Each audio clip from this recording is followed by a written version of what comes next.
जी Nepal HD television अब तपाईं सँगसँगै। नमस्कार, जी नेपाल न्यूजमा स्वागत छ। म करुणा घिमिरे। सुरु गरौं प्रमुख समाचारका शीर्षकहरूबाट।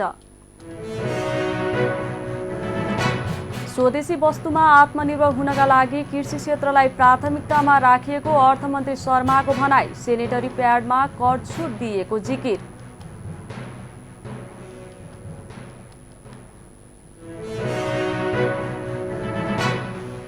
झापाको रतुवा खोलामा बाढी आउँदा 13 परिवार विस्थापित, 25 घर डुबानमा।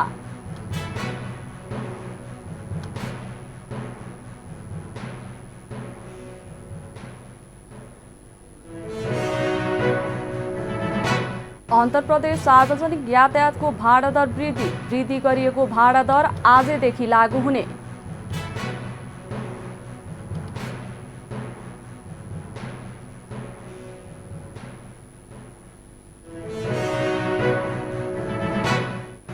भारत र बङ्गलादेशमा भीषण वर्षा, 59 जनाको ज्यान गयो, जनजीवन प्रभावित।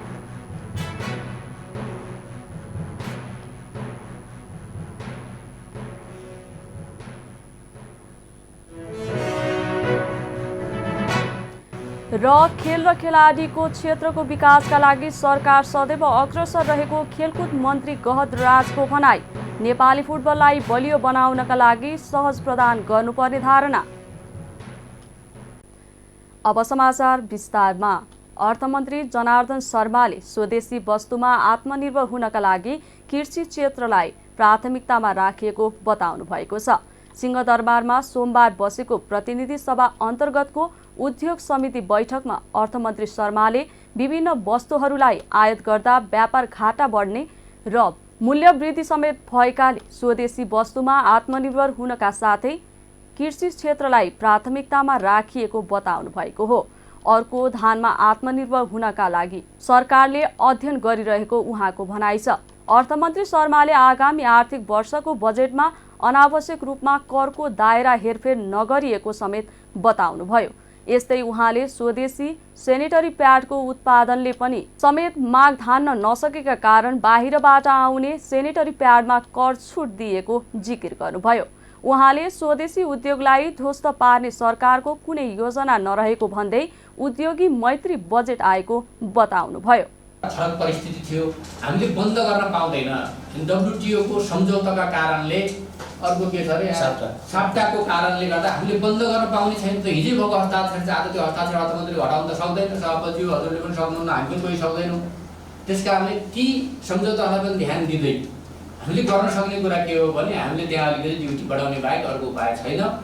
बिस्कुटलाई संरक्षण गर्ने मात्रै होइन, अब यस्ता समितिहरूमा वा मन्त्रालयहरूमा सरकारी कुनै क्षेत्रमा नेपाली बिस्कुट मात्रै खाने भन्ने पनि हामीले अर्थ मन्त्रालय नीति बनाएर सबैमा पठाएको कुरा पनि जानकारी गराउन चाहन्छु। विदेशी बिस्कुटहरू खाइरहेको हुन्छौँ हामीले, अबदेखि नेपाली बिस्कुट नै खानुपर्ने भन्ने कुरा पनि गरिएको छ है।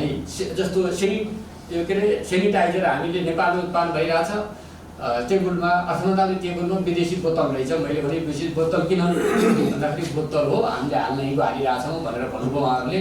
त्यस कारणले विदेशी होइन, नेपालमै प्रयोग गर्नुपर्छ भन्ने मान्यतालाई उद्योग मन्त्रीजी यहीँ हुनुहुन्छ। आफ्नो उत्पादन आफ्नो उपभोग भन्ने नारा नै छ अहिले हाम्रो। यहाँ हामीले भन्छ आधारभूत कृषि उत्पादन धान, मकै, गहुँ, तरकारी र फलफुलको आयात आगामी वर्ष न्यूनतम 30% कम गर्ने भनेका छन्। फलफुलमा केरालाई कम गर्न सकिन्छ। स्याउका ठुला जोनहरू बनाएर त्यसलाई 3 वर्ष लाग्छ, एक वर्षमा हामी सक्दैनौँ। 3 वर्षमा स्याउ पनि प्रतिस्थापन हामी गर्न सक्छौँ।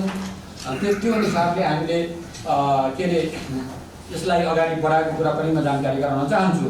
अब त्यसपछि साबुन उद्योग लगायतका उद्योगहरू है। साबुन हामीले पहिला अहिले हाम्रो नारा छ नि आफ्नो उत्पादन आफ्नो उपभोग भन्ने नारालाई स्थापित गरेर हाम्रो उपभोग गर्ने चेतनाको विकास गर्नु पर्यो र नेपालमा आत्मनिर्भर हुने कुराहरूमा क्रमशः बाँकी बजेटमा उद्योग वाणिज्य तथा आपूर्ति मन्त्री त्रिलेन्द्र प्रसाद बडुले उद्योगलाई सहज सञ्चालनका लागि सरकारले आवश्यक सहजीकरण गर्ने बताउनुभयो।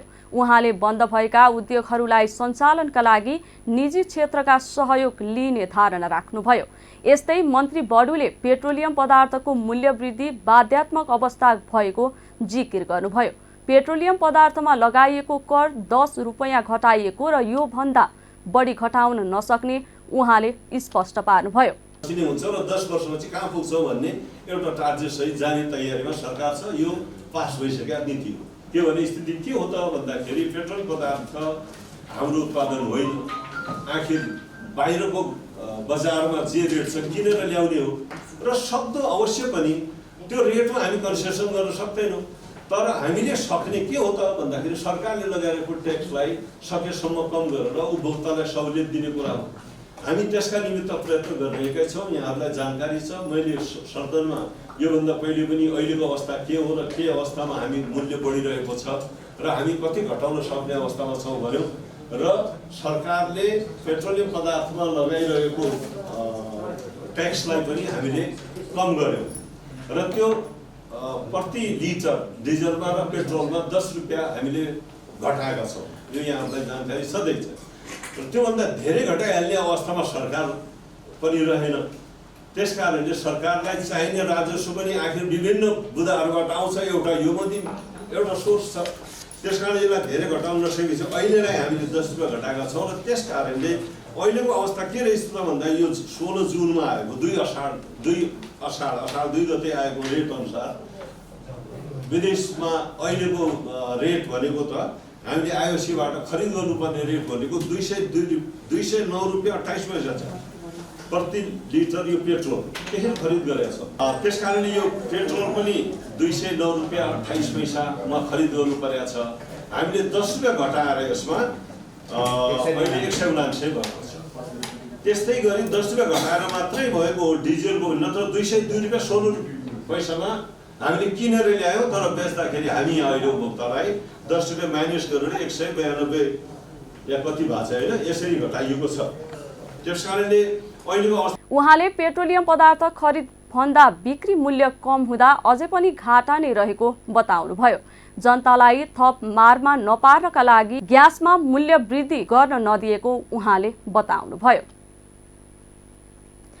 राष्ट्रिय प्रजातन्त्र पार्टी राप्रपाले पेट्रोलियम पदार्थमा भएको मूल्य वृद्धिको कारण माग गर्दै नेपाल आयल निगमलाई पत्र बुझाएको छ। सोमबार राप्रपाका प्रवक्ता ज्ञानेन्द्र शाही नेतृत्वको टोलीले पेट्रोलियम पदार्थमा लाग्ने खर्चका बारे र मूल्य वृद्धिको कारण माग गर्दै निगमलाई पत्र बुझाएको हो। राप्रपाले पेट्रोलियम पदार्थको कच्चा मूल्य, शुद्धिकरण चार्ज, कर, भाडा दर लगायतका विषयमा जानकारी माग गरेको छ। त्यस्तै नेपालका VVIPलाई वर्षमा कति तेल उपलब्ध गराइन्छ र निगम कर्मचारीहरूको बोनस कति छ भन्ने पत्र बुझाइएको शाहीले बताउनुभयो। त्यो तेल चाहिँ कतिमा उपलब्ध गराउँछ र निःशुल्क किन उपलब्ध गराइएको छ यसको जानकारी दिनुपर्छ। अहिले जो डिजेल र पेट्रोलको मूल्य वृद्धि भएको छ यो मूल्य वृद्धि बजारको आपूर्ति र मागको सम्बन्धका कारणले गर्दा यो मूल्य वृद्धि भएको होइन। यो मूल्य वृद्धि सिन्डिकेटका आधारमा भएको छ। अहिले पनि यत्रो मूल्य वृद्धि भइरहँदाखेरि करिब 200 रुपियाँ लिटर पेट्रोल पर्दाखेरि करिब नेपाल सरकारले अघिल्लो पटकको डाटा हेर्ने हो भने 1 लिटर बराबर 57 रुपियाँ कर लिन्थ्यो।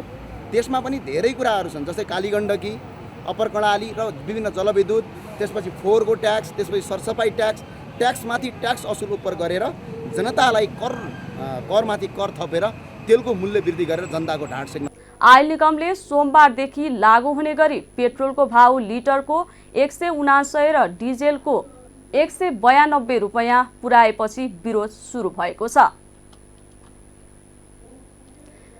झापाको रतुवा खोलामा अविरल वर्षापछि आएको बाढीले जमिन कटान गर्दा 13 परिवार विस्थापित भएका छन् भने 25 घर डुबानमा परेका छन्।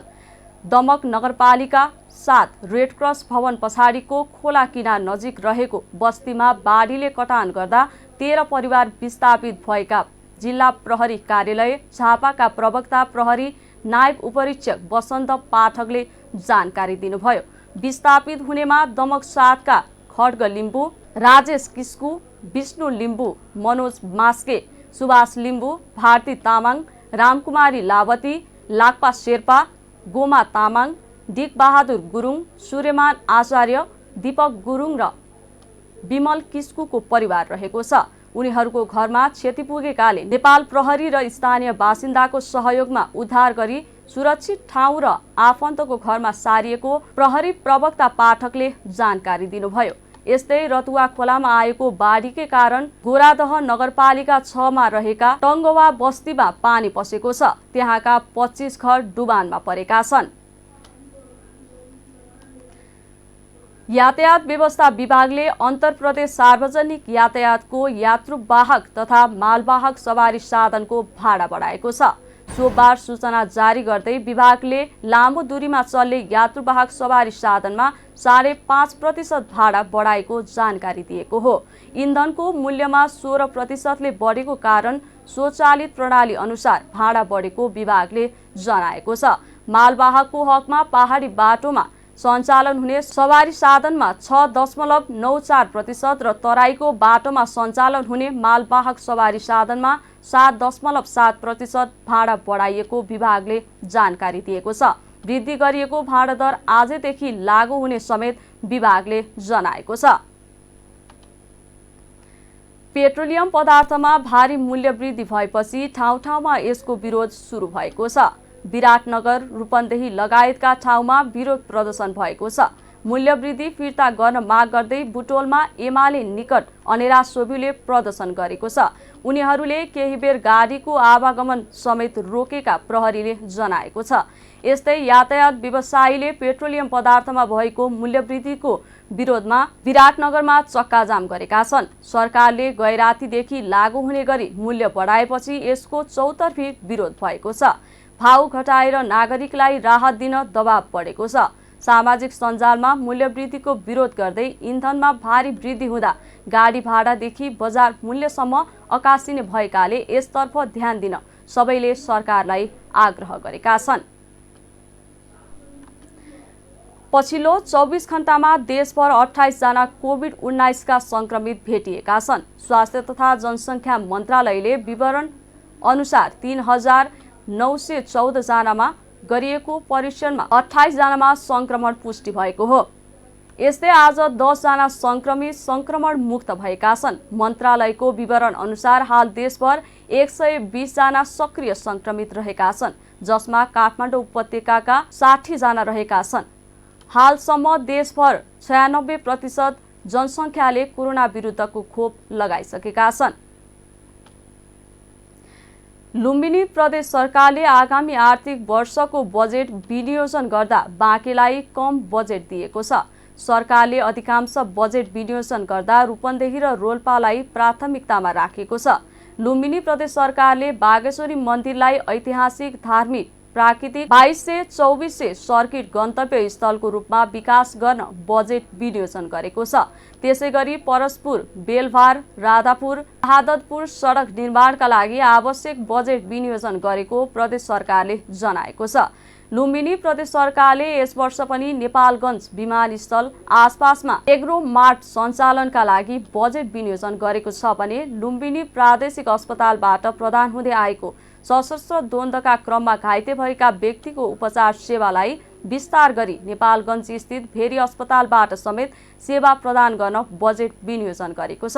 लुम्बिनी प्रदेशका आर्थिक मामिला तथा सहकारी मन्त्री कृष्णदोष खड्काले चालु खर्चतर्फ 13 अर्ब 32 करोड 76 लाख 52 हजार रुपैयाँ र पुँजीगततर्फ 24 अर्ब 48 करोड 70 लाख 48 हजार रुपैयाँको बजेट प्रस्तुत गर्दै खजुरामा कपास खेती विस्तार गर्न सम्भाव्यता अध्ययन गरी कार्य प्रारम्भ गर्न बजेट विनियोजन गरेको बताउनुभयो। बुटोलको तिनाउ नदीमा आज एक शव फेला परेको छ। बुटोल उपमहानगरपालिका 11 प्रगति नगरमा तिनाउ खोलाले बगाएर ल्याएको अवस्थामा बुटोल 11 बुद्धनगरका 65 वर्षीय किशोर नेपालीको शव भेटिएको इलाका प्रहरी कार्यालय बुटोलका प्रहरी प्रमुख ठग बहादुर केसीले जानकारी दिनुभयो। शव परीक्षणका लागि लुम्बिनी प्रादेशिक अस्पतालमा पठाइएको प्रमुख केसीले बताउनुभयो। राप्ती सोनारीका किसानलाई उन्नत बङ्गुर पालन क्षमता अभिवृद्धि सम्बन्धी तालिम दिइएको छ। व्यावसायिक कृषक सञ्जाल नेपालको आयोजना र भेटनरी तथा पशु विज्ञ केन्द्र नेपालगञ्ज बाँकेको सहयोगमा किसानलाई उक्त तालिम दिइएको हो। राप्ती सोनारीको अगैयामा किसानलाई 3 दिनसम्म उन्नत बङ्गुर पालन क्षमता अभिवृद्धि अभिमुखीकरण तालिम दिइएको थियो। तालिम समापनका क्रममा आइतबार राप्ती सोनारी गाउँपालिका अध्यक्ष तप्तबहादुर पौडेल, उपाध्यक्ष मनिषा सिंह थारू लगायतले प्रमाणपत्र वितरण गर्नुभयो। ब्याज पैसा लिएर र जग्गा कब्जा गरेका साहुप्रति कारबाहीको माग राख्दै नवलपरासीका मिटर ब्याज पीडितले काठमाडौँमा आन्दोलन गरिरहेका छन्। नवलपरासीका जगदीश बानिया र सुनिल बानियाले स्थानीयहरूलाई मिटर ब्याजमा पैसा लिएर 2 लाख ऋण गरिए बापत 15 लाख रुपियाँसम्म लिएको भन्दै माइतीघरमा कारबाहीको माग राख्दै उनीहरूले आन्दोलन सुरु गरेका हुन्। टिभी जर्नालिस्ट विक्रम दाहालले तयार पारेको एक रिपोर्ट। मिटर ब्याज पैसा लिएर र जग्गा कब्जा गरेका साहुप्रति कारबाहीको माग गर्दै नवलपरासीका मिटर ब्याज पीडितले काठमाडौँमा आन्दोलन गरिरहेका छन्। नवलपरासीका जगदीश बानिया र सुशील बानियाले स्थानीयहरूलाई मिटर ब्याजमा पैसा लिएर 2 लाख रुपियाँ ऋण लिए बापत 15 लाख रुपियाँसम्म लिएको भन्दै माइतीघरमा कारबाहीको माग गर्दै स्थानीयहरूले आन्दोलन गरिरहेका छन्। सुस्ता गाउँपालिका 2 का रामसुरत गुप्ताका अनुसार सुस्ता र प्रतापपुर गाउँपालिकाका 5000 भन्दा बढी सर्वसाधारण मिटर ब्याजको मर्कामा परेका छन्। सुस्ताका सुनिल बानिया, जगदीश बानिया, सुरेश बानिया र सुदीप बानियाहरूबाट उनीहरू ठगिएका हुन्। 65 वर्षीय रामसुरतले छोरीको बिहे गरिदिन भनेर जगदीश बानियासँग 3 पटक ऋण लिए। 7 लाख रुपियाँ लिएको बताउँदै उनले 36 महिनामा 14 लाख रुपियाँ सावा र ब्याज दिइसकेका छन्। सहारा बैंक भारतको चेकमा डिपोजिट गरिएको उक्त रकमको कागज समेत उनले देखाए। त्यही रसिदको पछाडि पुरै पैसा बुझिलिएको भने हस्ताक्षर समेत गरिएको छ। साउसँग के विवाद छ, हाम्रो के गुनासो छ, जसरी 1 लाख रुपियाँ दिएर 1 लाख रुपियाँ दिएर चाहिँ 6 महिना साल भयो, 2 सालमा त्यसले 20-20 लाख रुपियाँ लिइरहेको छ। के बनाए यो सबै प्रक्रिया सोद्धाखेरिमा जब हामी भेला गराएँ त जनता धेरै आए यस्तो पीडितमा। यसको जगदीश बानियासँग, सुनिल बानियासँग जनता धेरै छन्। 2 गाविस सभाको जनताहरू लगभग अगाडि त्यहाँ निरीक्षण गरे भने तपाईँहरू हिँड्नु, म जान्छु निरीक्षण गराउँछु, लगभग 5000 जनता छ। हामी त यही हो, यो गरिब जनतालाई जसले लुट्या छ त्यो सबै रिटर्न हुन पर्यो। जति फाल्तु पैसा जुन लिया छ त्यो रिटर्न हुन पर्यो, सम्पत्ति रिटर्न हुन पर्यो, तमसुक रिटर्न हुन पर्यो, नत्र हामी उसलाई छोड्नेवाला छैन। गाउँका धेरैजना ठगिएपछि न्यायका लागि सामूहिक प्रयत्न गर्न थाले। रामसुरत गुप्ताको अध्यक्षतामा मिटर ब्याज ठगी विरुद्ध किसान मजदुर सङ्घर्ष समिति नै बनाए। सहसचिव उनी राम सुभाग छन्। समितिले जिल्ला प्रहरी कार्यालय नवलपरासी, जिल्ला प्रशासन कार्यालय, राष्ट्रिय मानव अधिकार आयोग, सम्पत्ति शुद्धिकरण विभागमा समेत निवेदन दिएका छन्। तर न्याय पाउने आशा मर्दै गएपछि उनीहरू माइतीघर मण्डलमा आएर धरना गरिरहेका छन्। आन्दोलनमा आएकाहरूले हजुरबाले लिएको ऋण नाति पुस्तासम्म तिर्दा नपुगेर साउले जग्गा समेत कब्जा गरेर भूमिहीन बनाएको बताएका छन्। त्यस्तै अन्य पीडितहरूले पनि ऋण लिएको पैसा चुक्ता भयो भनेर तमसुक माग्दा समेत नदिएको बताउँदै ऋण चुक्ता भएको कागज गरेर पनि आफूहरूको लेखाइ नभएको भन्दै बाँकी पैसा माग्ने गरेको समेत बताएका छन्। उनीहरूले जनतामार अपराधीलाई कारबाही गरेर मात्रै जानको लागि काठमाडौँ आएको बताए। चाहिँ मेरो बुवा चाहिँ सुनिल र जगदीशसित चाहिँ 2 लाख रुपियाँ लिनुभएको थियो। चाहिँ उहाँले चाहिँ जग्गा बेचेर चाहिँ 20 लाख रुपियाँ तिरिसके। अरू चाहिँ सुनिल र जगदीश चाहिँ भरपाईको कागज पनि यहाँ लेखेर दिइसकेछन्। अरू चाहिँ मागिराखेछन् 20 लाख रुपियाँ। हामीहरूलाई न्याय चाहियो। तो हामीहरूको नदी कटानमा घर हो, त्यो सोस्ता 5 नारायणी नदीको छेउमा हो। त्यो सोस्ता 5 को लागि हामीहरूको बैंक ऋण दिँदैन। त्यहाँ बैंक कटान, नदी कटानले गर्दा कोटे भने कोले तिर्छ गरे, नदी कटानले गर्दा त्यसले ऋण दिँदैन। त्यही भएर हामीहरू यताउति लिएर आफ्नो काम चलाउँथे। अब काम चलाउनु बेलामा हामीहरू त लिएको 3% भनेर त्यसले 8% ल्याइसकेछ हामीहरूमा। म त चाहिरहेको छु न्याय चाहियो मलाई। कसरी डुब्रिन्छ बाटो, त्यो बाटोमा हामीहरूलाई लिएर जाएर न्याय चाहियो हामीलाई।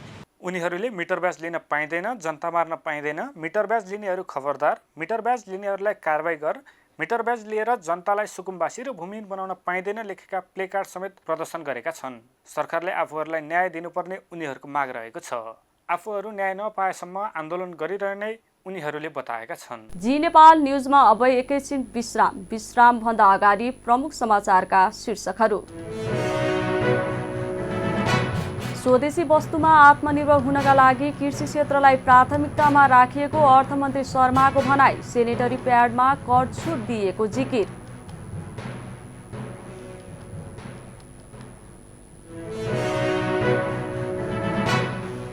झापाको रतुवा खोलामा बाढी आउँदा 13 परिवार विस्थापित, 25 घर डुबानमा।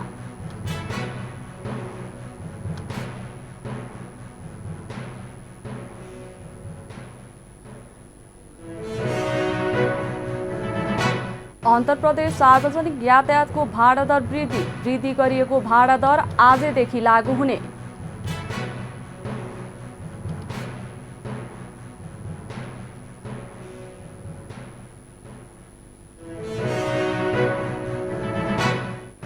भारत र बङ्गलादेशमा भीषण वर्षा, 59 जनाको ज्यान गयो, जनजीवन प्रभावित।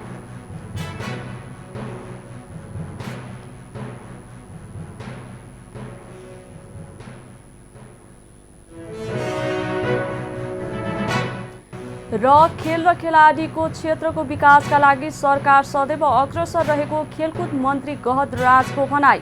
नेपाली फुटबललाई बलियो बनाउनका लागि सहज प्रदान गर्नुपर्ने धारणा।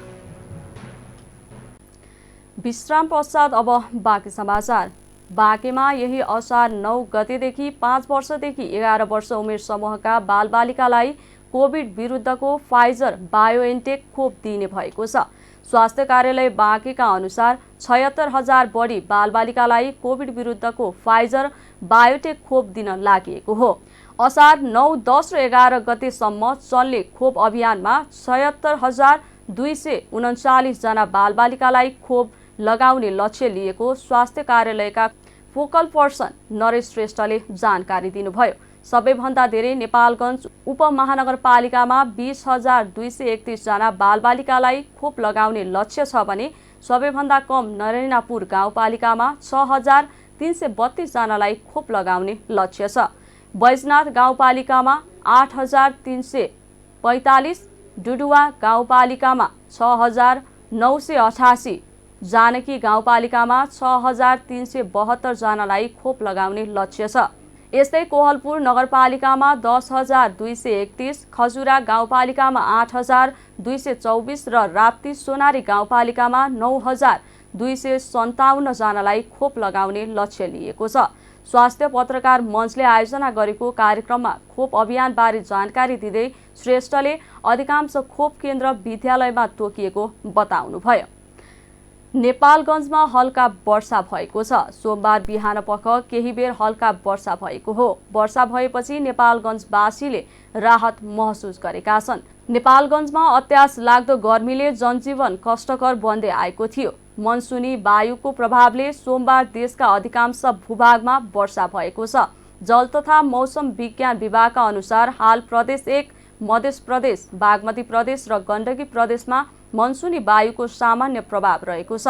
यस्तै स्थानीय वायु, पश्चिमी वायु तथा भारतको उत्तर प्रदेश र बिहारमा रहेको पूर्व पश्चिमी न्यूनचापीय रेखाको पनि प्रभाव रहेको छ। हाल देशभर आंशिकदेखि सामान्य बदली रही प्रदेश 1, मध्य प्रदेश, बागमती प्रदेश, लुम्बिनी प्रदेश र सुदूरपश्चिम प्रदेशका थोरै स्थानमा हल्का वर्षा भइरहेको छ। प्रदेश 1, मध्य प्रदेश, लुम्बिनी, कर्णाली र सुदूरपश्चिम प्रदेशका केही र बाँकी प्रदेशका थोरै स्थानहरूमा मेघ गर्जन र चट्याङ सहित हल्कादेखि मध्यम वर्षाको सम्भावना रहेको छ। आज राति पनि देशभर आंशिकदेखि सामान्य बदली रहनेछ।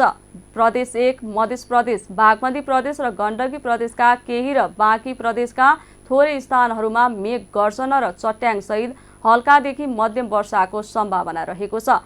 प्रदेश 1 को 1-2 स्थानमा भारी वर्षाको सम्भावना रहेको छ। बाँकेमा निर्माणाधीन राष्ट्रिय गौरवको सिक्टा सिँचाइ आयोजनामा 8 अर्ब 60 करोड भ्रष्टाचारका आरोपी ठेकेदार सिटिसी कालिका कन्स्ट्रक्सनका सञ्चालक विक्रम पाण्डे सहित सबैले सफाई पाएका छन्। पूर्व मन्त्री समेत रहेका पाण्डे राष्ट्रिय प्रजातन्त्र पार्टीका उपाध्यक्ष हुन्। विशेष अदालतका अध्यक्ष समेत रहेका न्यायाधीश श्रीकान्त पौडेल, रमेश कुमार पोखरेल र यमुना भट्टराईको इजलासले ठेकेदार पाण्डे सहित 21 जनालाई सफाई दिएका हुन्। विशेष अदालतका सूचना अधिकारी नारद प्रसाद भट्टराईले भ्रष्टाचार मुद्दाका आरोपी सबैले सफाई पाएको जानकारी दिएका छन्। सिक्टाका आयोजना प्रमुख, सिँचाइ विभागका इन्जिनियर, कालिका कन्स्ट्रक्सनका प्रबन्ध निर्देशक सहित 21 जना विरुद्ध अख्तियार दुरुपयोग अनुसन्धान आयोगले भ्रष्टाचार मुद्दा दायर गरेको थियो। तत्कालीन ठेकेदार कम्पनी सीटीसी कालिका कन्स्ट्रक्सन जेबीले सिक्टा आयोजनाको 45 मध्ये 42 किलोमिटर नहर निर्माण ठेक्का 6 अर्ब रुपियाँमा लिएको थियो। तर आयोजनामा कमसल काम गरी भ्रष्टाचार गरेको अभियोगमा अख्तियारले पाण्डेसहित 21 जना विरुद्ध 8.5 अर्बको भ्रष्टाचार मुद्दा दायर गरेको थियो। नेपाल राष्ट्र बैंकले 15 अर्ब रुपियाँ बराबरको विकास ऋणपत्र बिक्री गर्ने भएको छ। केन्द्रीय बैंकले आज एक सूचना प्रकाशित गर्दै 5 वर्षीय अवधिका लागि विकास ऋणपत्र बिक्री हुन लागेको जानकारी दिएको हो। बोलकबोलको प्रक्रियाबाट ब्याज दर निर्धारण हुने ऋणपत्र बैंक तथा वित्तीय संस्था, गैर बैंक वित्तीय संस्था, बीमा कम्पनी, संगठित संस्था तथा नेपाली नागरिकले खरिद गर्न सक्नेछन्। ऋणपत्रको धितो राखेर बैंक तथा वित्तीय संस्थाबाट ऋण समेत लिन सकिन्छ।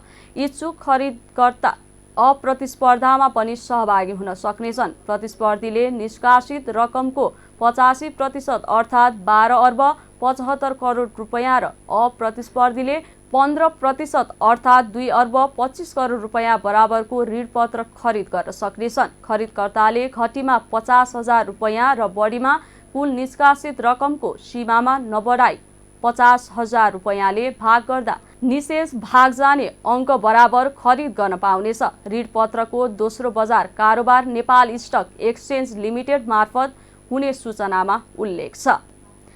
अब अन्तर्राष्ट्रिय समाचार। भीषण वर्षाका कारण भारत र बङ्गलादेशको जनजीवन प्रभावित भएको छ। बाढी र पहिरो तथा चट्याङमा परेर 59 जनाको ज्यान गएको छ। कयौं बाढी पहिरोमा फसेका छन्।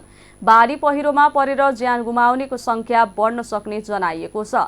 त्यहाँको मौसम विभागले अझै केही दिन भीषण वर्षाको चेतावनी बीबीसीले जनाएको छ। बङ्गलादेशमा सरकारी अधिकारीले अहिलेको बाढी सन् 2004 पछिकै सबैभन्दा ठूलो भएको बताएका छन्। यस्तै भारतको मौसम विभागले केरला, मुम्बई, बिहार, झारखण्ड, पश्चिम बङ्गाल, ओडिसा लगायत क्षेत्रमा आज पनि ठूलो वर्षाको चेतावनी दिएको छ।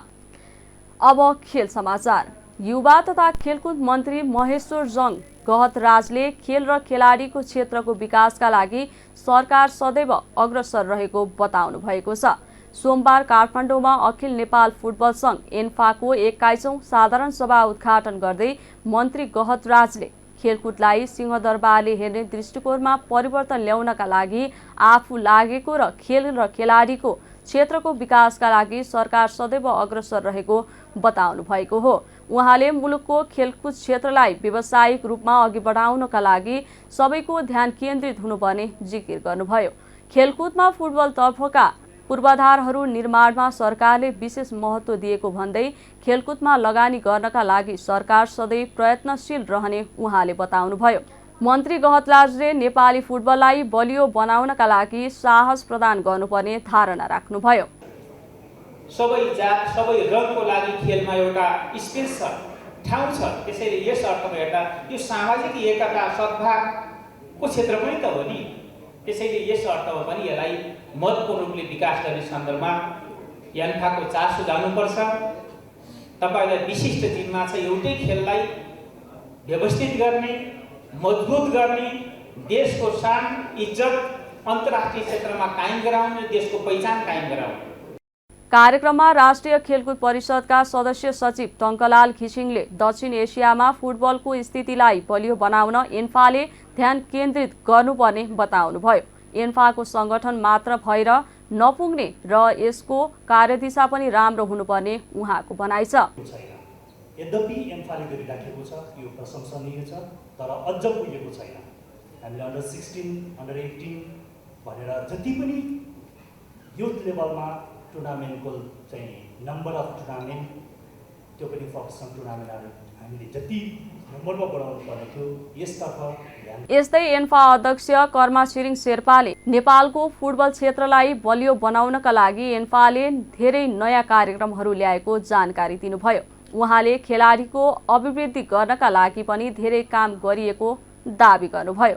हामीले खेलाडीहरूको पर्मानेन्ट स्रोत निर्माण गर्नको लागि हामीले सोभिनियर सपलिन अहिले जुन बनाउने छौँ, जसले खेलाडीहरूको तलबको लागि मात्रै खर्च गर्ने गरेर हामीले त्यहाँ चाहिँ निर्माणको कामहरू भइरहेको छ। यो पूर्वाधारको क्षेत्रमा यो बाहेक धेरै कामहरू भएको छ। एएफसीको सहयोगमा हामी निर्वाचित भएर त आयौँ, तर हामीसँग खेल मैदान थिएन।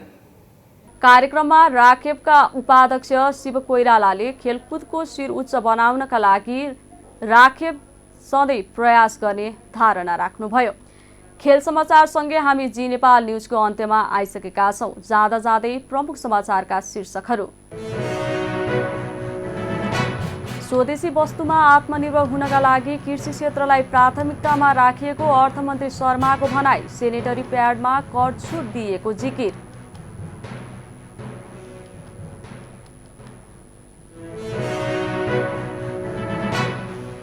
झापाको रतुवा खोलामा बाढी आउँदा 13 परिवार विस्थापित, 25 घर डुबानमा।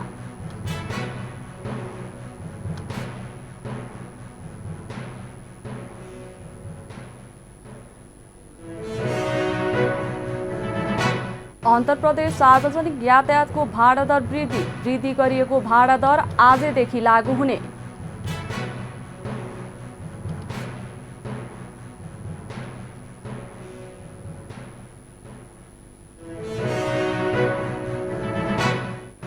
भारत र बङ्गलादेशमा भीषण वर्षा, 59 जनाको ज्यान गयो, जनजीवन प्रभावित।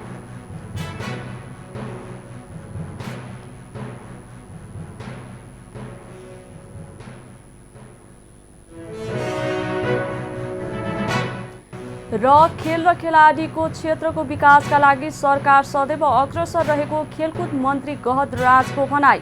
नेपाली फुटबललाई बलियो बनाउनका लागि सहज प्रदान गर्नुपर्ने धारणा। हवस् त अहिलेका लागि जी नेपाल न्युज यति नै। ताजा समाचार र मनोरञ्जनका लागि जी नेपाल एचडी टेलिभिजन हेर्दै गर्नुहोला। नमस्कार।